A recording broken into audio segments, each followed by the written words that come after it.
I'm Dr. Neeraj Bhatt. I'm practicing medical oncologist in Vadodara.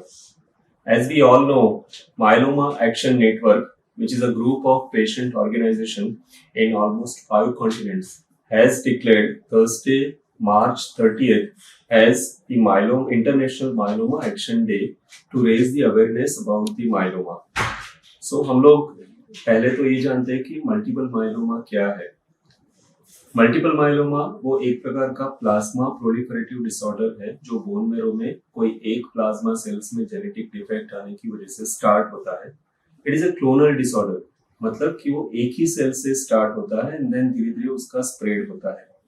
अगर layman language में बोलूं तो it is a kind of blood cancer, but it's not like leukaemia और lymphoma, it is called myeloma. So multiple myeloma एक अलग ही प्रकार का cancer है जिसके क्लासिकल सिम्टम्स है, उसके प्रीडिस्पोजिंग फैक्टर्स है और उसके ट्रीटमेंट भी डिफरेंट है जो कन्वेंशनल कैंसर से डिफरेंट होते हैं।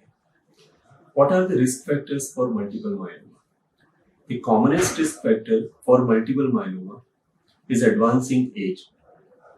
जैसे जैसे उम्र बढ़ता जाता है वैसे वैसे कैंसर होने के, माइलोमा होने के चांसेस बढ़ते जाते हैं। ज्यादातर पेशेंट मल्टीपल माइलोमा के 60-65 इयर्स की ऊपर के एज के होते हैं। 40 साल के नीचे सिर्फ 1% माइलोमा के केसेस रिकॉर्ड हुए हैं। सो जैसे एज एडवांस होती है, जैसे एज बढ़ती जाती है, वैसे वैसे कैंसर स्पेशली माइलोमा के इंसिडेंसेस बढ़ते जाते हैं।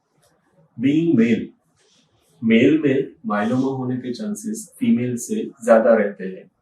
Same way having black race, myeloma के इंसिडेंसेस ब्लैक रेसेस में ज्यादा होते हैं compare to the other races. जिनकी फैमिली में मल्टीपल माइलोमा की हिस्ट्री होती है, those people are relatively at increased risk of developing multiple myeloma in future. और एक टर्मिनोलॉजी है जिसको MGUS बोलते हैं, monoclonal gammopathy of undetermined significance, जिसमें एक एब्नॉर्मल प्रकार का प्रोटीन ब्लड में बढ़ जाता है।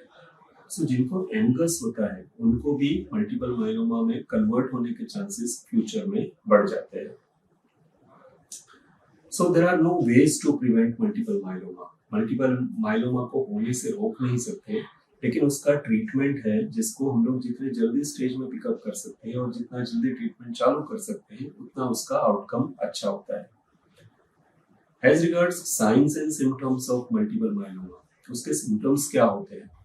सो एडवांस्ड बड़ी एज वाले पेशेंट्स में जो परसिस्टेंट किसी को बोन पेन्स होता है, फ्रैक्चर होने की संभावना बढ़ जाती है, या किसी को फ्रैक्चर हो गया, कॉर्ड कंप्रेशन हो गया, तो ऐसे पेशेंट्स में इन्वेस्टिगेशंस करने के माइलोमा निकलने के चांसेस बढ़ जाते हैं। इसके अलावा weakness, fatigue, bleeding tendency, anaemia जैसे कि हीमोग्लोबिन का कम हो जाना, बार बार इन्फेक्शन होना क्योंकि माइलोमा में प्रतिकारक शक्ति काफी कम हो जाती है, हाइपरकैल्सीमिया दैट मींस बोन गलने से ब्लड में कैल्शियम का लेवल बढ़ जाना, किडनी फेलियर, क्रिएटिनिन जो किडनी का मार्कर है उसका रेज होना, या न्यूरोपैथीज दैट मींस हाथ और पैर में बहरापन आना, ये सब माइलोमा के सिम्टम्स हो सकते हैं। माइलोमा को डायग्नोज कैसे किया जाता है? सो माइलोमा के डायग्नोसिस के लिए हिस्ट्री और क्लिनिकल एग्जामिनेशन के अलावा स्पेसिफिक ब्लड रिपोर्ट्स आते हैं जिसको हम लोग कहते हैं प्रोटीन इलेक्ट्रोफोरेसिस। वो ब्लड का रिपोर्ट है जिसमें एक M component, monoclonal component protein बढ़ जाता है। उसके अलावा ब्लड टेस्ट है जैसे serum free light chain ratio, beta 2 microglobulin का बढ़ जाना, एक LDH लैक्टेट डिहाइड्रोजनेज करके इन्वेस्टिगेशन आता है, उसका लेवल बढ़ जाना, अल्ब्यूमिन बॉडी का जो मेन प्रोटीन है उसका कम हो जाना, ESR एरिथ्रोसाइट सेडिमेंटेशन रेट उसका बढ़ जाना, हीमोग्लोबिन कम होना। तो ये सब लेबोरेटरी इन्वेस्टिगेशंस है जिससे मल्टीपल माइलोमा की पॉसिबिलिटी रखी जा सकती है। और सबसे इम्पोर्टेंट इन्वेस्टिगेशन है बोन मैरो। बोन मैरो में जो प्लाज्मा सेल्स होते हैं जो नॉर्मल व्यक्ति में 5% से भी कम रहते हैं, वो जिसको माइलोमा होता है उनको 10% से लेके 90% प्लाज्मा सेल्स बोन मैरो में बढ़ जाते हैं। And this is the main investigation that can confirm the diagnosis of multiple myeloma.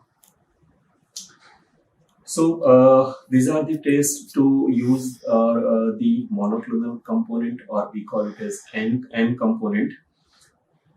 उसके अलावा उसके कॉम्प्लिकेशंस क्या होते हैं, जैसे मल्टीपल मायलोमा का डायग्नोसिस हो गया तो उससे कॉम्प्लिकेशंस क्या क्या हो सकते हैं, उसको हम लोग एक शॉर्ट फॉर्म में कहते हैं CRAB, CRAB।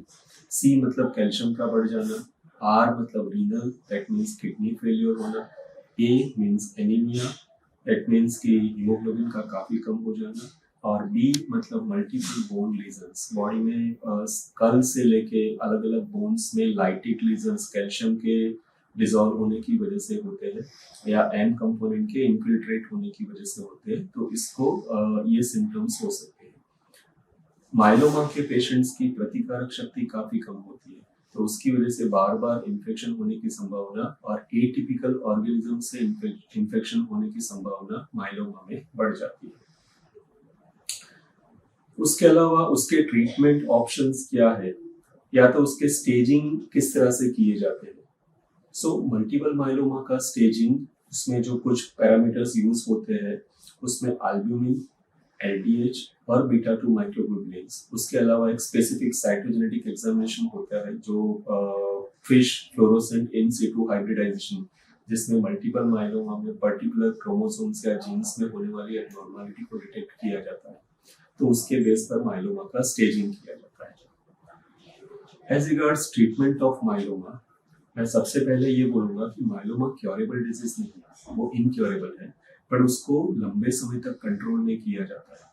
माइलोमा की मेन ट्रीटमेंट में स्टेरॉइड्स आते हैं जिसमें डेक्सामेथासोन होता है, कीमोथेरेपी मॉलिक्यूल्स आते हैं जिसमें बोर्टिजोमिब है, लेनाजोमाइड है, थैलिडोमाइड है, पोमालिडोमाइड है, ऐसे कीमोथेरेपी ड्रग्स है, और